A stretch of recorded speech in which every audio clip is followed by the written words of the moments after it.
মানুষ প্রতি মুহূর্তে আপনাকে অপমান করবে, ছোট করবে, নিন্দা করবে। মাথা নিচু করে নিজের কাজ করে যান। আপনার আশেপাশে থাকা মানুষজন বলবে ওর দ্বারা ঠিক হবে না, ওর ঠিক কাজটা হচ্ছে না, তারপরও মাথা নিচু করে কাজ করে যান। আপনি প্রতি মুহূর্তে হয়তো হেরে যাবেন, আপনার দ্বারা সেটা হচ্ছে না দেখবেন, তারপরেও বলবো মাথা নিচু করে কাজ করে যান।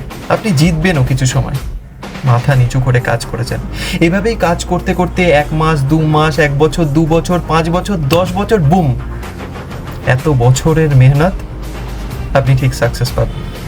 আর আপনার আশেপাশে থাকা মানুষগুলো বলবে ওটা তো ওভারনাইট সাকসেস, ও খুব লাকি ছিল তাই এরকমটা হলো।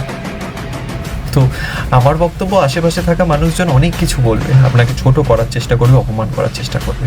নিজের চোখের পাশে না এরকম ব্লাইন্ডার লাগিয়ে নিন। ঘোড়া যেমন ব্লাইন্ডার লাগানো থাকে, দেখবেন ওর ব্লাইন্ডার লাগানোর পরেও ও না নিজের লক্ষ্যে ঠিক দৌড়তে থাকে। ওকে কেউ ওর রাস্তা থেকে নড়াতে পারে না। নিজেকে সেভাবে তৈরি করুন।